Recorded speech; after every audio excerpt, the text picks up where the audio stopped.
This program is brought to you by the Vegetarian Society of Hawaii, a nonprofit organization dedicated to sharing with the community the many benefits of a vegetarian diet. Free monthly meetings include vegetarian experts found locally and on the mainland, quick and easy cooking demonstrations, and healthful and delicious food samples. Members enjoy an informative quarterly newsletter, social activities, and discounts at many vegetarian-friendly restaurants and health food stores. For an application, call 944-8344. That's 944-8344. Or visit our website at www.vsh.org. vsh.org.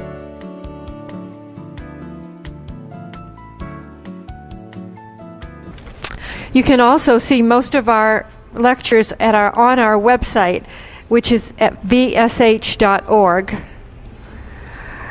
Okay, it's now time for our special guest. We're so happy to have with us tonight our friend, Dr. John Westerdahl. He is currently the director of the Bragg Health Foundation and the director of health science for Bragg Live Food Products. He's an internationally recognized authority in the field of nutrition and wellness. He's a nutritionist, a registered dietitian, a certified nutrition specialist, a master herbalist. He's a board-certified anti-aging practitioner and health educator. A graduate of Loma Linda University School of Public Health, his Bachelor of Science, Master of Public Health, and doctorate degrees are in the fields of food, nutrition, and health education. Previously, he served as Director of Wellness and Lifestyle Medicine at Castle Medical Center in Kailua. Tonight, he will discuss the power of plant foods in anti-aging and lifestyle medicine. Please welcome Dr. John Westerdahl.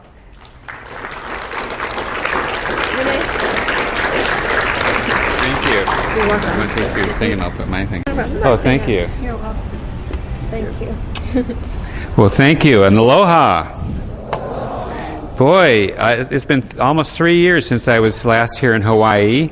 Many of you know that I served as Director of Wellness and Lifestyle Medicine at Castle Medical Center, doing many vegetarian health programs, and it's wonderful to be back. Today, I work for Dr. Patricia Bragg. How many of you use Bragg Liquid Aminos? By the way, Patricia just called me a couple hours ago, and she wanted to say aloha to all of you and send her aloha and peace and love and greetings to you tonight. She's in Chicago speaking this week, while I'm over here in Hawaii. So anyway, it's a privilege to be here tonight. And tonight I'm going to be talking about the power of plant foods in anti-aging and lifestyle medicine. And there's two key points in this lecture I want you to remember. Actually, this summarizes the whole thing. The first one is food from plants prevent the diseases that are killing us. Fruits, vegetables, grains, and beans. The second important principle of tonight's talk is that foods from plants promote health, longevity, beauty, and vitality. Those are the key two principles I'd like to talk about this evening. Plant foods, I believe, are the most important thing in helping to prevent diseases, treat diseases, and even reverse diseases, and eating a vegetarian and ideally a vegan diet. You are what you eat. You've heard that? What you eat today, this is a Paul Bragg statement, what you eat today is walking and talking tomorrow. Think about that. It becomes a part of you. You know, live foods produce what? Live bodies, healthy bodies. Dead food, which unfortunately most Americans eat a diet primarily of what I call dead food, you know, the devitalized, the refined foods. Of course, if you eat meat, you're eating a dead animal, right? Dead foods produce what? Illness, sickness, disease, leading to death. We want to focus on what we call a live food diet, based on plant foods, focused on fruits and vegetables and grains and legumes and these types of things. Well, the healthcare of the 21st century, what is the future of that? There's a lot of questions. Obama, this past week, has been working on, trying to figure out ways on reducing healthcare costs and insurance. And we are in a major crisis today in the healthcare system. Not just from a financial standpoint, but also from a health standpoint. You know, we rank about number 18 as far as health is concerned in the whole world. And today we have 7-year-old children who have adult onset diabetes. We have young kids who have adult types of diseases. Not too long ago, a nurse, in fact, at Castle Medical Center, told me that her son, who's 13 years old, his arteries are all blocked up, according to his doctor. 13 years of age. And why is that? Because most of his life he ate at McDonald's. Breakfast, lunch, and dinner, most of his meals are made up of the foods from McDonald's, the fast foods. So it's really child abuse, I believe, in the way many parents feed their kids today. They're putting them on a diet program that's going to lead to premature disease, illness, disease, and death. And the other thing I want to mention is that I remember not too long ago, just a few years ago, at the American Dietetic Association convention, the Surgeon General of the United States said, if we continue in the way we're going today, as far as the way kids are eating, that in this generation, parents will outlive their own children if we continue in the current way we're headed. Well, you know, at Castle Medical Center, part of my job was to keep people out of the hospital, show them a better way of life. And this is a picture of Castle, and they still have a wonderful wellness and lifestyle medicine program going. I was there today visiting with the staff, and it's amazing some of the great things that they're doing.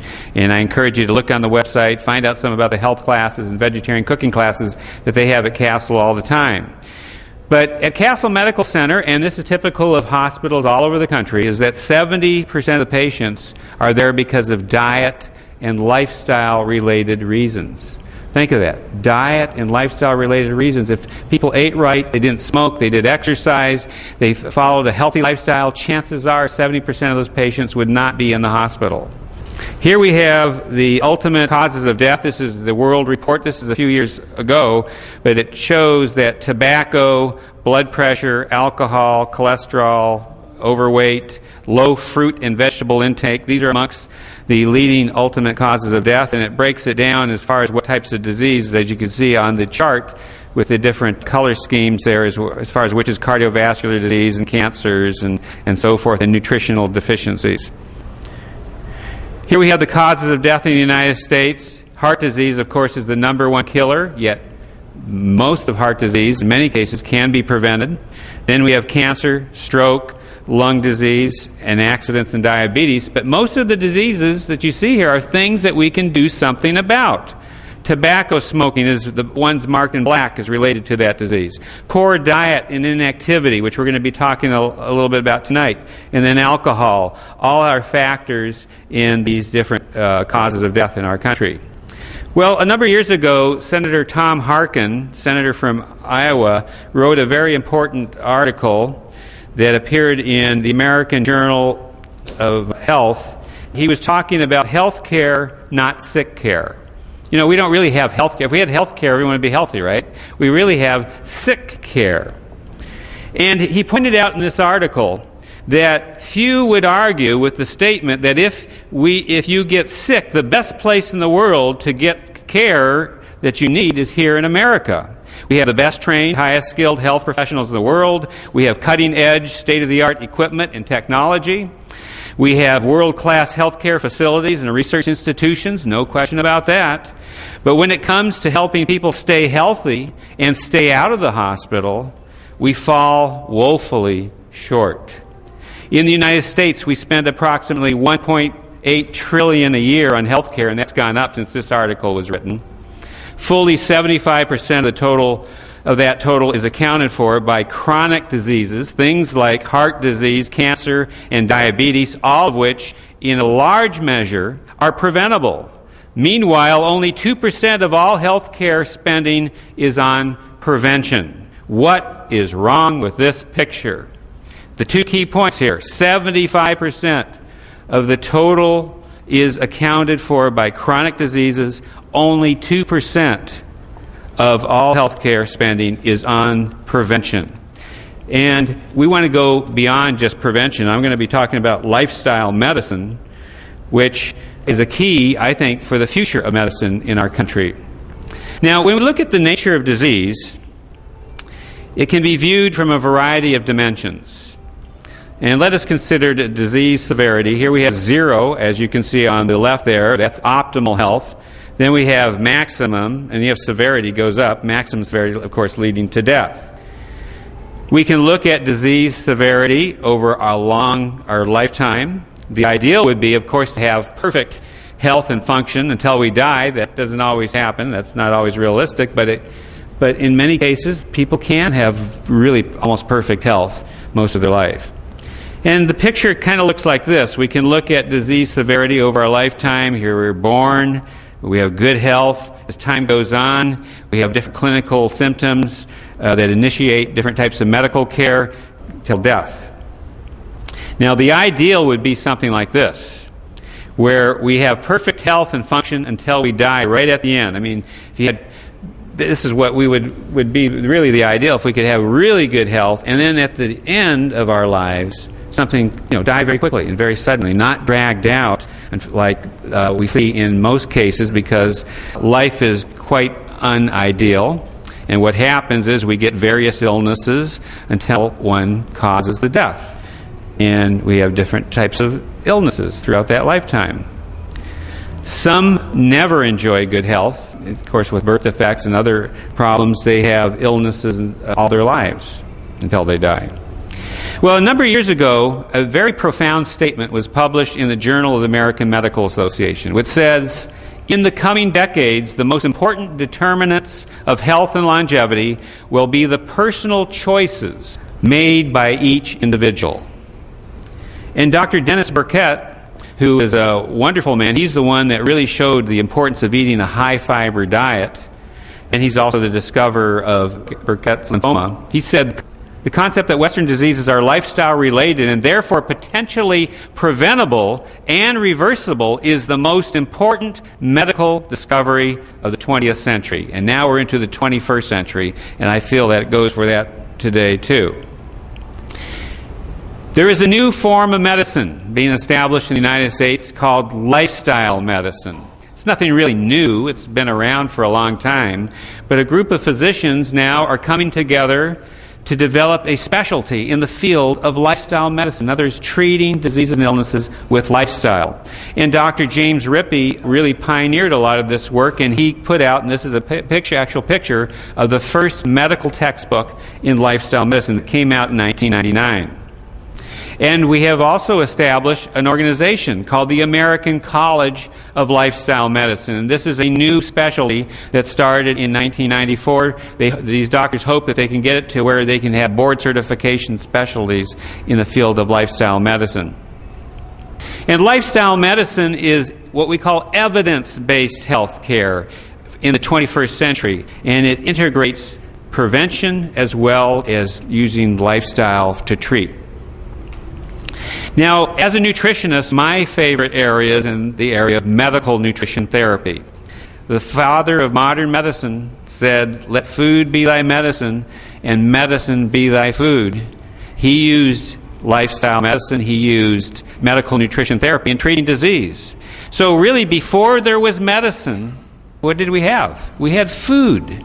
Before there was medicine, food was used as a treatment for many diseases. What is the best type of diet? You're going to hear about it a little bit next month, I know, from Dr. Harris. But the optimal diet really is a plant-based diet. And fruits and vegetables and plant foods are the most powerful tools in medicine for the prevention, treatment, and even reversal of diseases. Dead foods, the refined, the processed, the food, I call them foodless foods, they lead to illness, disease, sickness, and eventually death. And the diseases that we have today, unlike other countries, are really diseases of affluence. And these are the rich eating types of diseases. If you eat a diet of rich foods, which most Americans eat on a daily basis, it leads to atherosclerosis and heart attack, hypertension, diabetes. You can look down the whole list. These are all the types of diseases that are so prevalent in our country, and there's a direct relationship to the foods that we eat every day. This is what I call the standard American diet, SAD for short. SAD. SAD promotes lifestyle-related disease and premature aging. Here again, foods from plants prevent the diseases that are killing us. Let's look at nuts. A lot of research has come up recently in nut consumption. We know that frequent consumption of nuts actually protects against heart attacks. People who ate nuts frequently, 5 times a week, at least 5 times a week or more, had a 51% reduction in heart attacks and a 48% reduction in death from heart attacks compared to those who seldom ate nuts. Eat nuts and seeds daily, at least 5 servings per week. Now, they are high in fat, but they have the healthy types of fats. Almonds, walnuts. Walnuts, of course, are high in the omega-3s. Cashews, Brazil nuts, which are high in selenium. Hazelnuts, pecans. And then the different types of seeds, particularly flax seeds, are high in omega-3 fatty acids. Almonds, instead of using butter, use nut butter, almond butter, or peanut butter. Whole wheat bread and heart disease, relative risk of heart attack. Here on the left, you see the relative risk, just white bread. Then you have a mixed diet with a blend of whole wheat and refined bread. And you see that heart disease risk factors are reduced by going towards the whole wheat bread. Remember the saying, the whiter the bread, the sooner you're dead? Well, now we have scientific proof to show that that's really true. Choose a wide variety of grains. Just don't focus on wheat, but try oat bread and try rye and many of the different types of grains out there. Oatmeal breads, whole rye, high fiber cereals, brown rice instead of white rice. I wish we can still, we're still trying to get people in Hawaii to eat brown rice instead of that white rice, all that refined rice. And the deficiency diseases in the B vitamins back in Asia were first discovered when people were eating white rice instead of brown rice. Fruit and vegetable consumption. This study is women probability of dying in middle life, ages 35 to 69. And you can see at the high intake, it's much lower. And if you have higher or lower rates of fruit consumption, you have higher risk of premature death. Same thing with men, almost the same pattern. Here again, research showing eating more fruits and vegetables can help us live longer, healthier lives. Fruit and vegetable intake and risk of stroke. 20-year follow-up of 832 men. For each increment of 3 servings of fruits and vegetables per day, there was a 45% decrease in the risk of stroke. Why is that? There's some wonderful phytochemicals that are in fruits and vegetables that could actually prevent stroke. There's more and more research being done on the power of fruits and vegetables for preventing various types of stroke. Now, what are the protective elements in fruits and vegetables that may help with this? Potassium protects against high blood pressure. Folate or folic acid helps prevent high blood homocysteine levels, which can lead to heart disease and stroke. Fiber helps to lower blood pressure. Cholesterol, particularly your soluble fiber, helps to bind up that cholesterol, gets it like a sponge and helps get rid of it through the digestive tract, and also helps to keep the blood sugar levels normal. And the antioxidants have powerful anti-cancer properties. And these antioxidants also can help protect against Alzheimer's disease. More and more research is showing this. And of course, vitamin C, Linus Pauling always promoted vitamin C as a powerful antioxidant, and fruits and vegetables are where you're going to get that vitamin C. There are many ways to get more fruits and vegetables in the diet. These are just some suggestions. But the idea is just eat them. Nike says just do it. Just eat them. Just get them in your diet as much as you possibly can. Why are foods from plants preventing the diseases that kill us? There's a number of reasons. First, they're low in fat, and they have the right types of fat. They're high in fiber. They're low in calories. When you fill up on plant foods, that causes you to avoid the harmful foods. And they're full of antioxidants and many other wonderful protective phytonutrients. Here we have some of those, what I call dead foods, the foods that really do not promote health at all. They promote illness, sickness, disease. They are loaded with saturated fat. They're loaded with cholesterol. And this is what we need to get away from as far as heart disease and many other health problems. Saturated fat raises blood cholesterol, increasing your risk of heart disease. Luckily, you see that shortening there. That's trans fat. That's the worst you could eat. And now they're labeling that. Many companies are shifting away from the trans fats. Now, a number of years ago, the 2 gentlemen that received the Nobel Prize for their research in cholesterol metabolism, particularly LDL cholesterol metabolism, I remember this back in the 80s when they received this award. because the research was so profound and it really showed how cholesterol was metabolized and so forth and how it functioned in the body and how they did research to help to develop medicines to lower blood cholesterol. But in their findings, they made a very profound statement. They said that humans are not designed to eat animal fat and cholesterol. Based on all their research, they said our body just cannot handle eating the cholesterol and saturated fat. And based on the research, they said that if people were to have a heart-healthy diet, they would have to eat so low levels of these items that most people would not do it. They'd have to go all vegetarian. They even admitted that. However, they had the wrong conclusion, I think, and their conclusion was, well, one day we're going to develop drugs and medicines that allow you to eat all the steak you want, and I actually wrote a letter in protest to what they said. Scientific American magazine never got published. I thought that was the wrong situation. They also said if Americans were to eat the way to really prevent all these heart attacks and not eat the animal fats and cholesterol, they said another problem would be that it would cause severe economic problems on our economy. So brilliant scientists with non-brilliant conclusions, I thought. Fruits and plant foods, vegetables, nuts, they have zero cholesterol. There is no cholesterol in plant foods. Here we have cross-section of an artery, and as you can see, as we build up the cholesterol plaque and the lumen in the artery, we increase our risk of heart disease. Many of you are aware of this to the point where it almost blocks it up totally.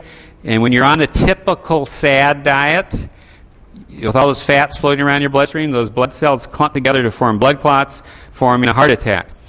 Now, the good news is that we can reverse this process. We know it can be reversed. And by the way, anyone have an idea what age we start seeing this process to begin? What would you say? Late teens, most people think, but actually starting at age 3, we start seeing the beginnings of streaks along the arteries. Now, do you think it's because the 3-year-olds smoke too much? Do you think they're under a lot of too much stress? They give a lot of stress, but no, there's not too much stress. Why do you think?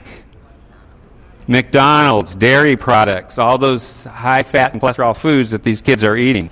Well, Dean Ornish, a number of years ago in San Francisco, showed that you can reverse atherosclerosis. In his studies, it was published in The Lancet and the New England Journal of Medicine, showed that heart disease is reversible, putting patients on a very low-fat vegetarian diet, combined with some exercise and relaxation, stress management, a whole lifestyle approach, that over 80% of the patients actually had reversal of atherosclerosis. Their arteries were actually clearer than they were before, a year before. And when they did it after 5 years, they actually had more improvement. Now, this is the interesting point.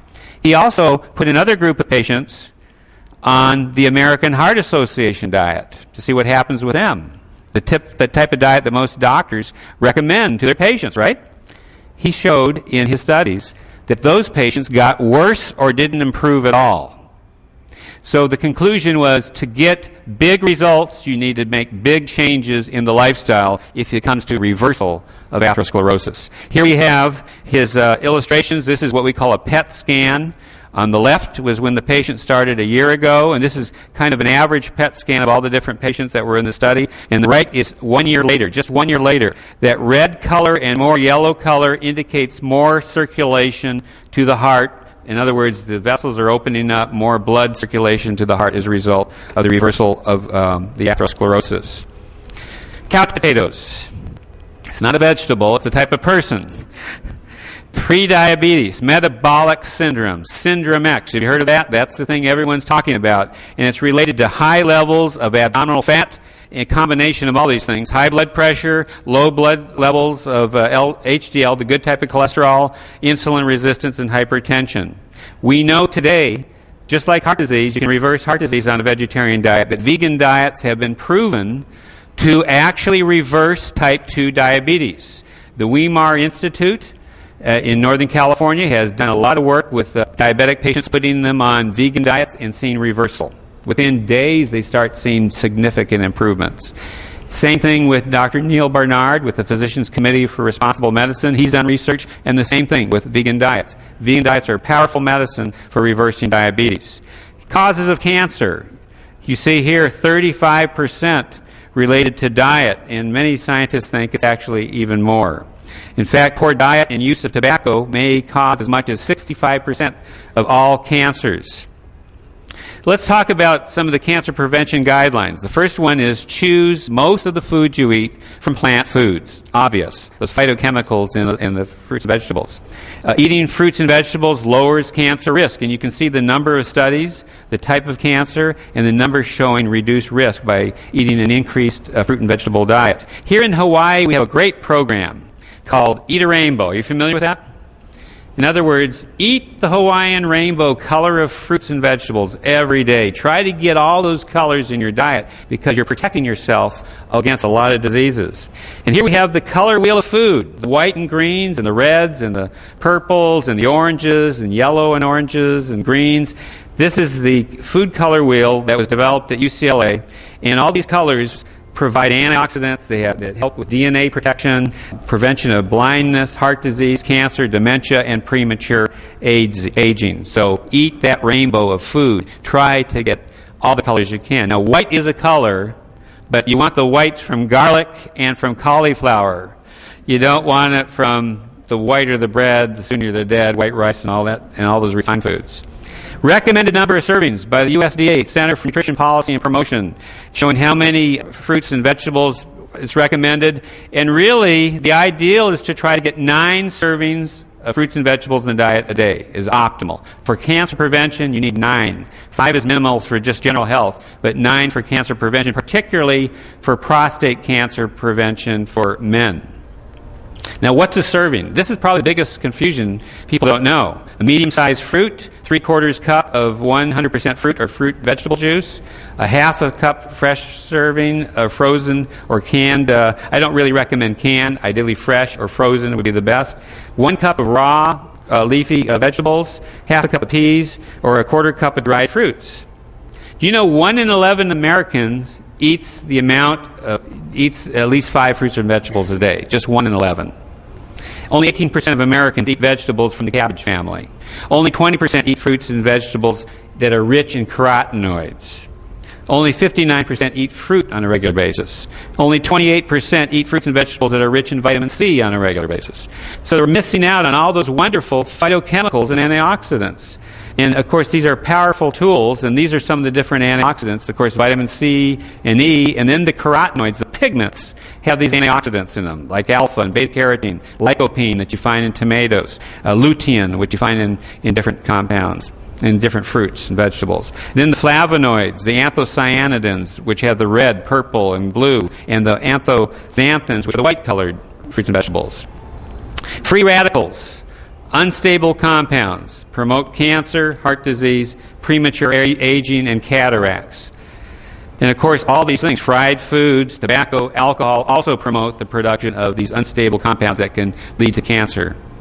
Now, what about taking supplements as far as you getting your antioxidants? I'm a believer in eating the healthiest diet you can, and I believe in sensible supplementation. But supplementation doesn't replace eating those fruits and vegetables, because there are many compounds that we find in these things that probably man will never know about, and we can't put them all in supplements. So make sure you get a lot of fruits and vegetables in the diet. And there's at least 10,000 phytochemicals that we have identified so far.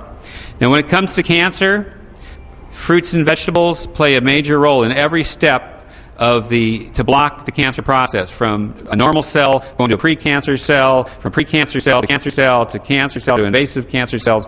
The compounds in these plant foods help inhibit and block these things from happening.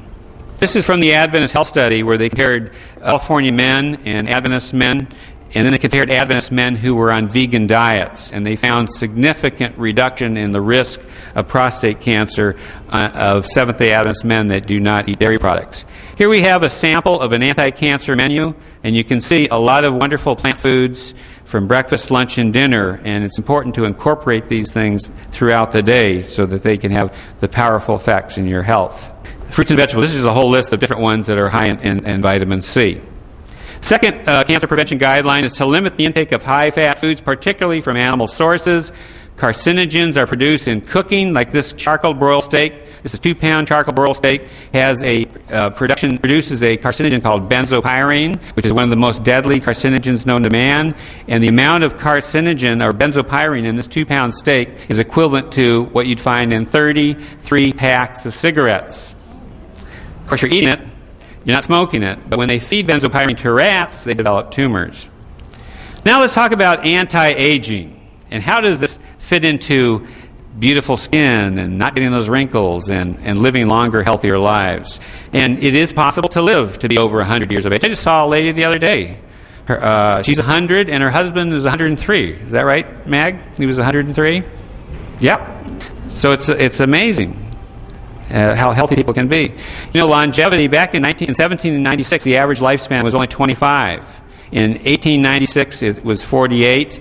And in 2006 and 8 and beyond, right now, most people about 80 years we're seeing, and anti-aging scientists are actually predicting average life expectancies of 120 by 2046. The goal, of course, is not just to have a long life, but to have quality life. The goal is to keep a good quality as well as quantity of life. And the goal is to die as late in life as possible, right? One of my good friends, Dr. Howard Murad, always says, aging is a fact of life, but looking your age is not. And what are the things to do for a long, healthy life, according to the American College of Lifestyle or Anti-Aging Medicine? Is eat a wide variety of plant foods, maintain a healthy weight, choose a diet low in fat and cholesterol, choose a diet with plenty of fruits and vegetables, and be moderate in the sugar, salt, and so forth. We know today that by eating less, you can live longer, cutting down on the calories. 50% increase in longevity in animal studies with 30 to 60% decrease in calorie intake. How many of you saw the National Geographic a few years ago where they looked at the different cultures of longevity? The Okinawans, the Sardinians, and the Seventh-day Adventist population in Loma Linda. You know, in Okinawa, they have quite a bit of life expectancy compared to the United States. They have more centenarians in their country compared to the United States. Here are some of the active seniors in Okinawa that are very active in their exercise. And these gentlemen are over 100 years of age. He's a 103-year-old individual. And when they look at the people that live to be over 100 years of age, what do they see in Okinawa? They eat a low-calorie diet. It's a plant-based diet, unrefined carbohydrates, low in protein, low in sodium. 9 to 17 servings of vegetables daily. 7 to 13 servings of whole grains daily. 2 to 4 servings of calcium-rich foods, and a lot of that is in the form of seaweed. 2 to 4 servings of flavonoid-rich foods, such as green tea or soybean-based products, and 2 to 4 servings a day of fruit. They eat very little protein. In fact, it only makes up about 10% of their diet in the calories. And very little sodium, little or no alcohol, and they use healthy types of oils and fats. Here we have a typical 280-calorie meal in America and a 280-calorie diet in Okinawa, and you can see they get much more bulk, more quantity of food in the Okinawan diet compared to the hamburger, and that's one of the reasons Americans eat too much, because they're always hungry. They get all these calories in just small pieces of food, and they don't get satisfied. Another area is in the area of Hunza, up in the Himalayas. My friend Dr. J.M. Hoffman studied these people a number of years ago. The oldest recorded age is 130 years of age, a very pristine mountainous region. These gentlemen are all over 106 years of age. The second one to the left is 106 years old, and he walks 12 miles every day. And when you're in Hunza, you're walking up a lot of hills. Here's a beautiful, pristine, they're very physically active. Apricots is one of the foods that they eat every day in their diet, rich in antioxidants. They dry it and they have it fresh. And they do everything organically with their beautiful terraced ways of growing. Whole grain bread, the chapati, is used in their diet every day.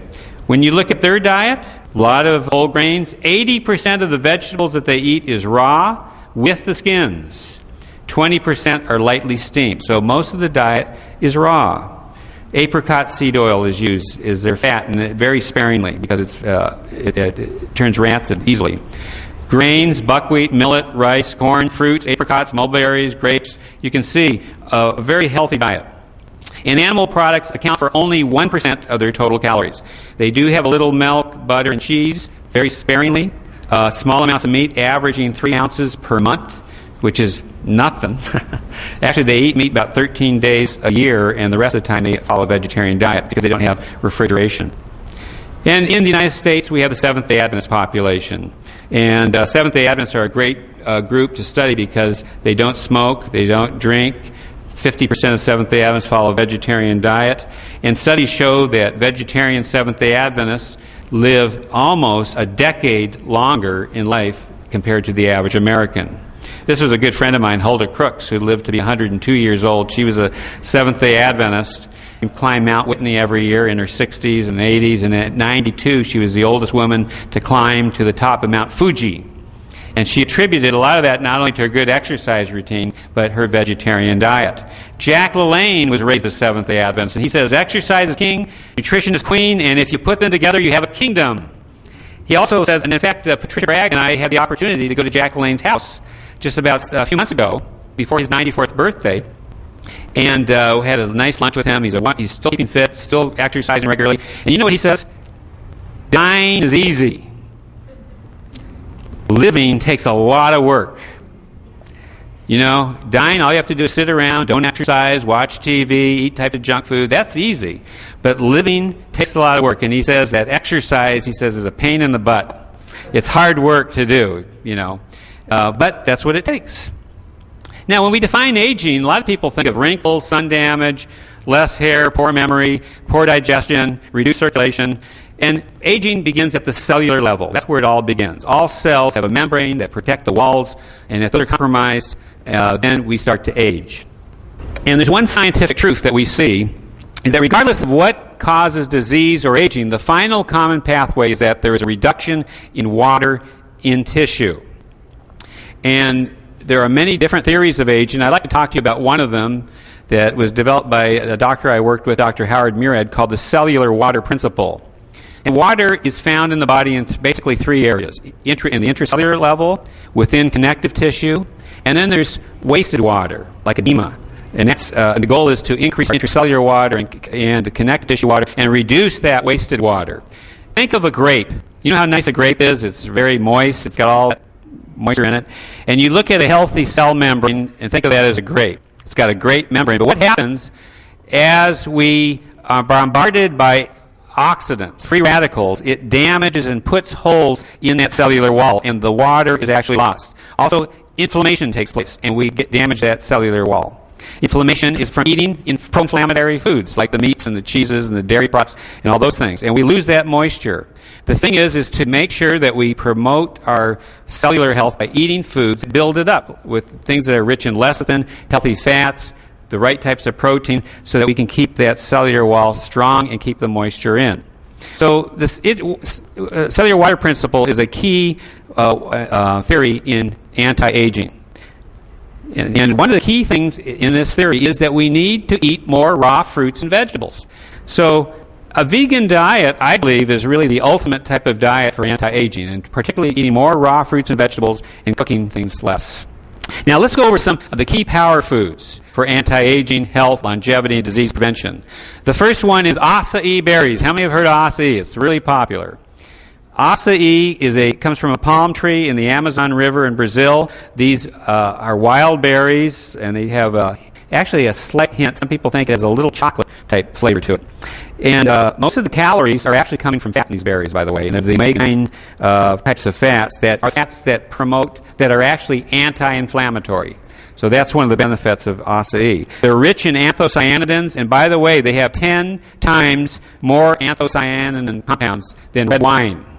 So they are very high on what we call the ORAC scale. That's one of the highest antioxidant fruits that we know. They have anti-cancer properties, anti-aging properties, and according to Dr. Nicholas Perricone, who's a skincare specialist, does a lot of work with patients in having more beautiful skin and preventing the oxidation and damage of the skin. The next anti-aging food and health food is almonds. Almonds, of course, are a great source of plant protein. They're excellent in fiber. They are a really rich source of natural vitamin E. They contain antioxidants such as flavonoids, quercetin. They have antioxidants that prevent cancer cell growth and oxidation of LDL cholesterol. They help in the reduction of inflammation, And the way we measure that is that when people are put on diets high in almonds, we check their C-reactive protein, and the numbers are within more ideal levels. They are mostly monounsaturated fats, so it's the healthy monounsaturated fats. Apples, they say an apple a day keeps the doctor away. Well, there's a lot of truth to that, because apples are very rich in antioxidants, particularly in the skin, of course, the color. Vitamin C, high in soluble fiber. Soluble fiber helps you to lower cholesterol. Apple fiber is one of the best types of fiber for reducing cholesterol, and that's in the form of what we call pectin. It's rich in phenolic compounds, antioxidants, and flavonoids, including some of the ones that are shown in the research studies to be very potent anti-cancer and anti-heart disease flavonoid compounds. And by the way, I want to mention something about apple cider vinegar, because there is new research showing that by having apple cider vinegar mixed in maybe some water prior to a meal, that can actually reduce the glycemic index of that meal. In other words, it can help reduce your blood glucose levels, and it has some benefit for diabetics. So whether you have it mixed with water prior to a meal, or you have it on a salad, put in the apple cider vinegar in the salad dressing on the salad, getting it prior to a meal seems to be very promising for diabetics. Apricots, of course, are the staple food of Hunza, rich in antioxidants, particularly beta-carotene. In fact, there's 16,000 micrograms in just 3 apricots of beta-carotene. Very rich source, and good source of potassium, vitamin C, fiber, and other phytochemicals, that are now being established that are important for eye health, anti-cancer, and heart disease prevention properties. Blackberries are one of the richest antioxidant berries out there today. In fact, they're higher in antioxidants than blueberries. Blackberries. A lot of people don't realize that. Rich source of vitamin C and fiber, tannins, flavonoids, and anti-cancer compounds that have been studied in recent years. So get those blackberries. Blueberries, of course, is one that is one of the highest on the ORAC scale. ORAC stands for oxygen radical absorbency capacity, and that's a standard that's used to see the antioxidant levels in various foods. They're high in anthocyanins, and these are the compounds that make blueberries blue, and that's the pigment. Ellagic acid, they have anti-tumor properties, antibacterial properties, particularly for people with urinary tract infections. Find them helpful if they eat a lot of blueberries.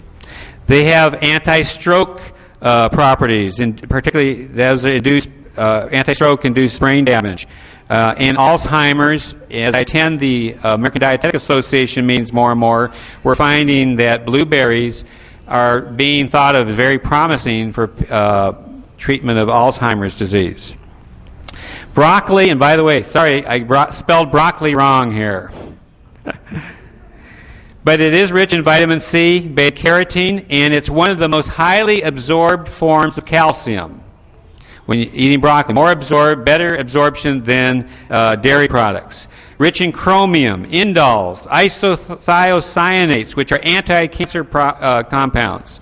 Sulforaphane is what's very well known for blocking the progression and development of cancerous tumors. But if you get broccoli sprouts, you've heard of broccoli sprouts? That's higher in sulforaphane than just eating broccoli, so look for those. And we know that sulforaphane also prevents the growth of H. pylori bacteria, which causes ulcers. Now, broccoli contains those compounds which stimulate enzymes that break down cancer-causing chemicals. So that's my favorite vegetable, by the way, broccoli. Now, what about cabbage? Not everyone likes cabbage, but I encourage you to get more cabbage in your diet and get the different colors and varieties of cabbage. Cabbage is high in vitamin C, fiber, vitamin K, folate, potassium. Red cabbage is high in those anthocyanins, which is compounds that you find in wine, for instance, and in the red grapes. It has anti-cancer properties because it's a member of the crucifer family. It's rich in glucosinolates, which are these anti-cancer compounds, and rich in indole-3 carbinol and some of these exotic anti-cancer compounds that scientists are studying today. We know that many of these compounds actually activate and stabilize the body's antioxidant and detoxification methods. methods. Cauliflower, by the way, has some lecithin in it, which is good for building those healthy cells, but contains some other compounds similar to broccoli that also have anti-cancer properties. Cinnamon has some wonderful properties that may help as an anti-inflammatory, but also can help in type 2 diabetes by lowering blood sugar levels. And more research is showing the importance of cinnamon in diabetic diets. One of the things that's interesting that some more research has come out that cinnamon actually reduces uric acid-induced arthritis. And this is because it inhibits the enzyme that's responsible for producing uric acid. Want to eat more citrus foods because of the bioflavonoids. Flaxseed. You know, flaxseed is rich in those omega-3 fatty acids. You don't have to get it from fish. You can get it in flaxseed products, and ground flaxseed is the best way to get it instead of the flaxseed oil. It contains lignans. These are plant compounds that act like weak estrogens. So for women, that's very important. In heart health, it helps to lower LDL cholesterol, reduce inflammation associated with heart disease risk. So it's a wonderful food to include in your diet. Now, garlic is one that I spent 2 years studying. And garlic, of course, has been a home remedy for many years, but studies show that it does lower LDL cholesterol, and total cholesterol reduces it by about 10%. When you look at all the studies that have been done, there have been 30 studies to show the anti-cancer properties in garlic. And of course, garlic has real strong antibacterial properties as well. Ginger, well, you know, the doctor used to give what when someone had upset stomachs?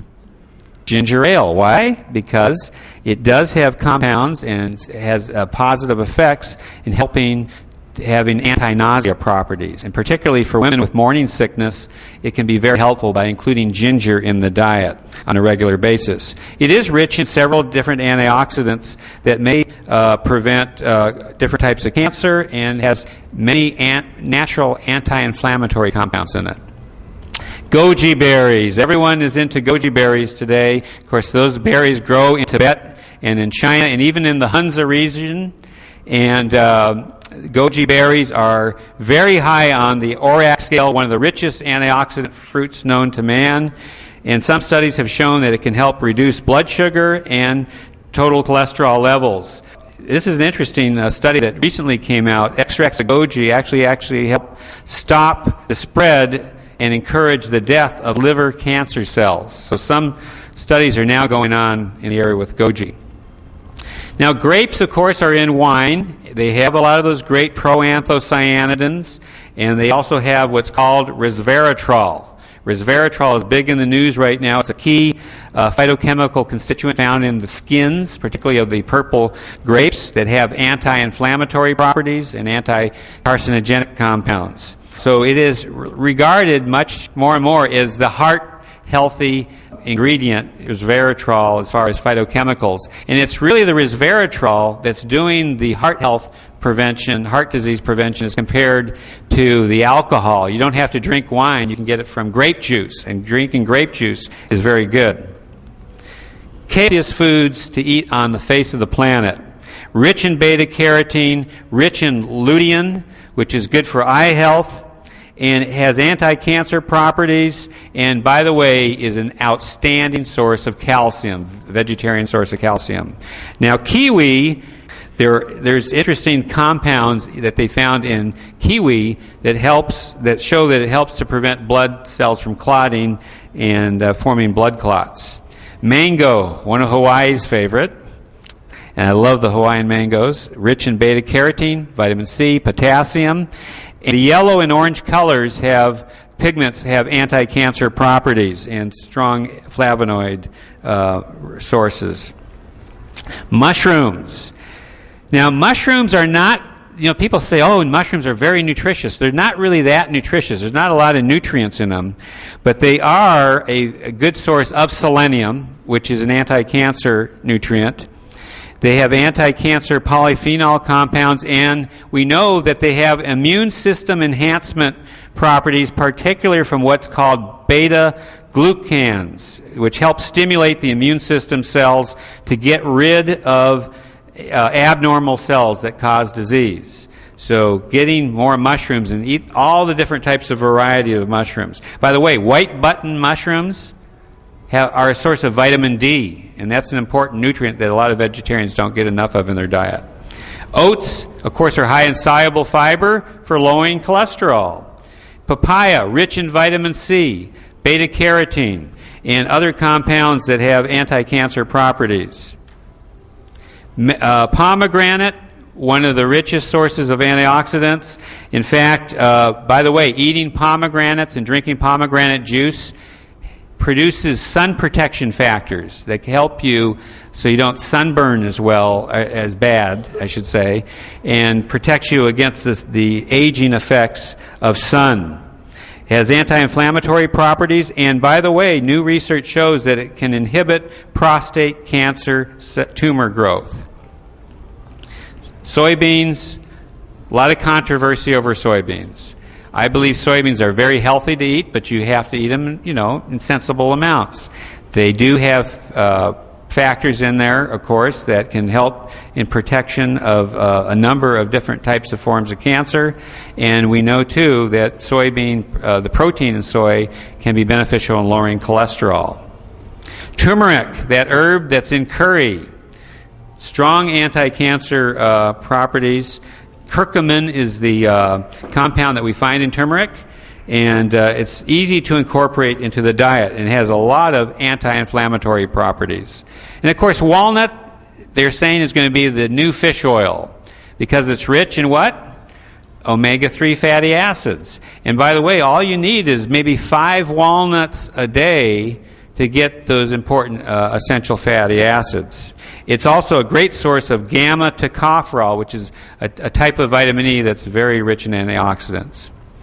Well, in closing, I just want to emphasize, again, I could talk about 100 different fruits and vegetables that are important. These are just giving some of them. But here again, remember, foods from plants prevent the diseases that are killing us. We need to eat more of them. Foods from plants promote health, longevity, beauty, and vitality. And all we have to do is eat more of them. Unfortunately, many vegetarians don't eat enough fruits and vegetables, and yet they're vegetarians. So try to strive for that 9 fruits and vegetables every day, and it will add a lot of health to your long life. Thank you.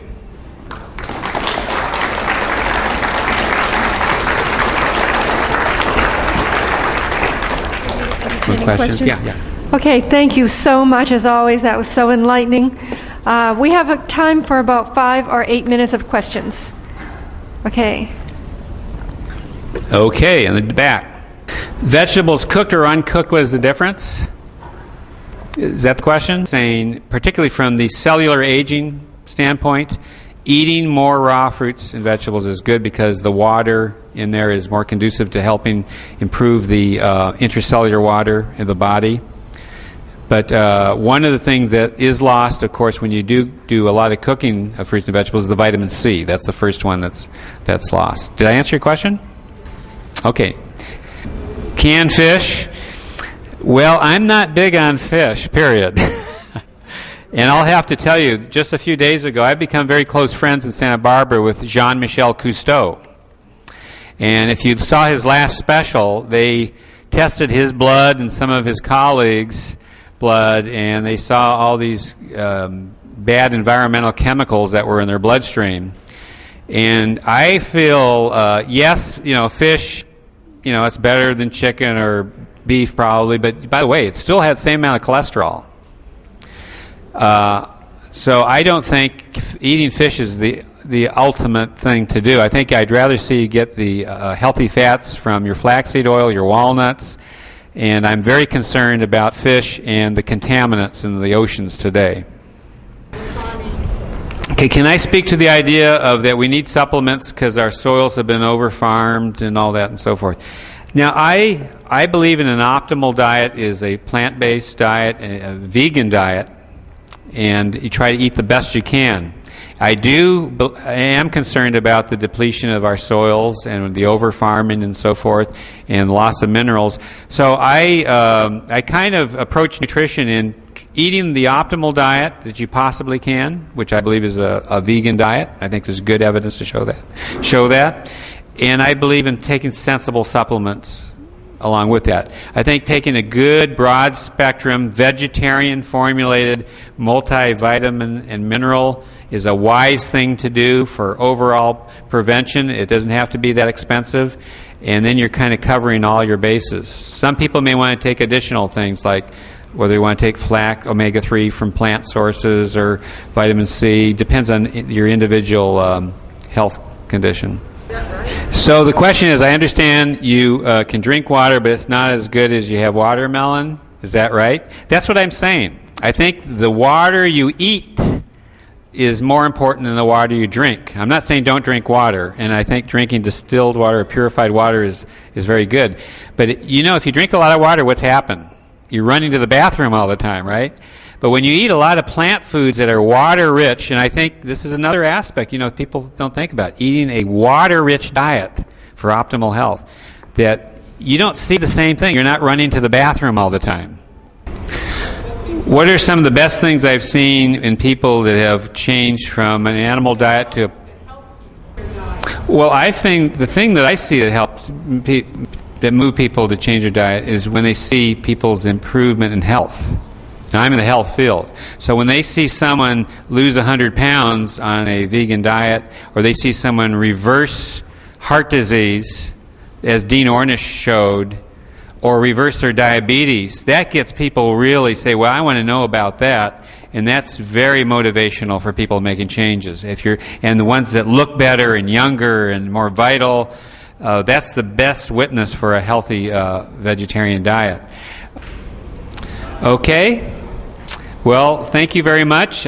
Wish you all aloha. And I will be over here to answer any questions you may have. Thank you. Thank you again. Thank you again for coming. This program is brought to you by the Vegetarian Society of Hawaii, a nonprofit organization dedicated to sharing with the community the many benefits of a vegetarian diet. Free monthly meetings include vegetarian experts found locally and on the mainland, quick and easy cooking demonstrations, and healthful and delicious food samples. Members enjoy an informative quarterly newsletter, social activities, and discounts at many vegetarian-friendly restaurants and health food stores.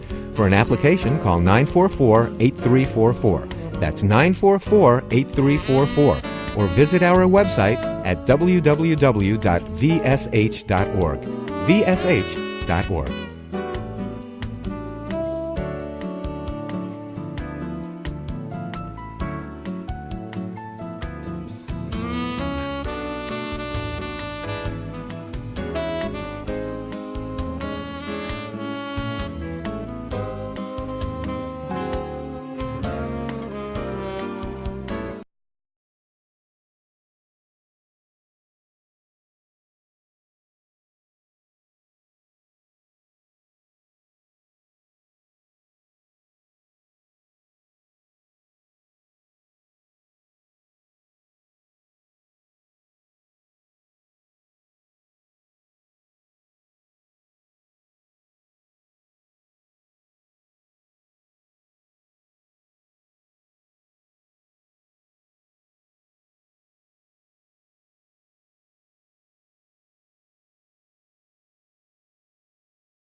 This program is brought to you by the Vegetarian Society of Hawaii, a nonprofit organization dedicated to sharing with the community the many benefits of a vegetarian diet.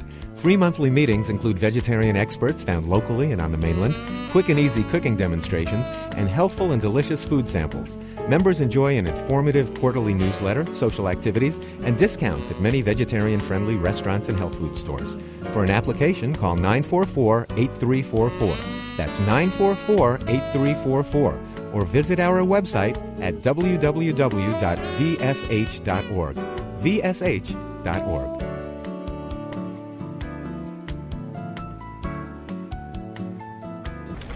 You can also see most of our lectures on our website, which is at vsh.org.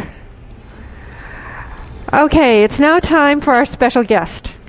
We're so happy to have with us tonight our friend, Dr. John Westerdahl. He is currently the director of the Bragg Health Foundation and the director of health science for Bragg Live Food Products.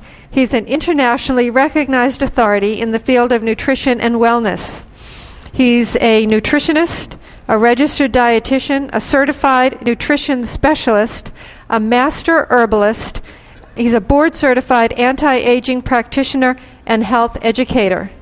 A graduate of Loma Linda University School of Public Health, his Bachelor of Science, Master of Public Health, and doctorate degrees are in the fields of food, nutrition, and health education. Previously, he served as Director of Wellness and Lifestyle Medicine at Castle Medical Center in Kailua. Tonight, he will discuss the power of plant foods in anti-aging and lifestyle medicine. Please welcome Dr. John Westerdahl.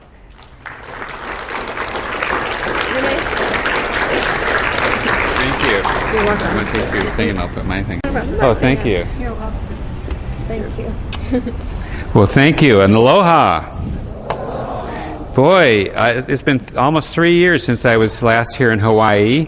Many of you know that I served as Director of Wellness and Lifestyle Medicine at Castle Medical Center, doing many vegetarian health programs, and it's wonderful to be back. Today, I work for Dr. Patricia Bragg. How many of you use Bragg Liquid Aminos? By the way, Patricia just called me a couple hours ago, and she wanted to say aloha to all of you and send her aloha and peace and love and greetings to you tonight. She's in Chicago speaking this week, while I'm over here in Hawaii. So anyway, it's a privilege to be here tonight. And tonight I'm going to be talking about the power of plant foods in anti-aging and lifestyle medicine. And there's two key points in this lecture I want you to remember. Actually, this summarizes the whole thing. The first one is food from plants prevent the diseases that are killing us. Fruits, vegetables, grains, and beans. The second important principle of tonight's talk is that foods from plants promote health, longevity, beauty, and vitality. Those are the key two principles I'd like to talk about this evening. Plant foods, I believe, are the most important thing in helping to prevent diseases, treat diseases, and even reverse diseases, and eating a vegetarian and ideally a vegan diet. You are what you eat. You've heard that? What you eat today, this is a Paul Bragg statement, what you eat today is walking and talking tomorrow. Think about that. It becomes a part of you. You know, live foods produce what? Live bodies, healthy bodies. Dead food, which unfortunately most Americans eat a diet primarily of what I call dead food, you know, the devitalized, the refined foods. Of course, if you eat meat, you're eating a dead animal, right? Dead foods produce what? Illness, sickness, disease, leading to death. We want to focus on what we call a live food diet, based on plant foods, focused on fruits and vegetables and grains and legumes and these types of things. Well, the healthcare of the 21st century, what is the future of that? There's a lot of questions. Obama, this past week, has been working on, trying to figure out ways on reducing healthcare costs and insurance. And we are in a major crisis today in the healthcare system. Not just from a financial standpoint, but also from a health standpoint. You know, we rank about number 18 as far as health is concerned in the whole world. And today we have 7-year-old children who have adult onset diabetes. We have young kids who have adult types of diseases. Not too long ago, a nurse, in fact, at Castle Medical Center, told me that her son, who's 13 years old, his arteries are all blocked up, according to his doctor. 13 years of age. And why is that? Because most of his life, he ate at McDonald's. breakfast, lunch, and dinner, most of his meals are made up of the foods from McDonald's, the fast foods. So it's really child abuse, I believe, in the way many parents feed their kids today. They're putting them on a diet program that's going to lead to premature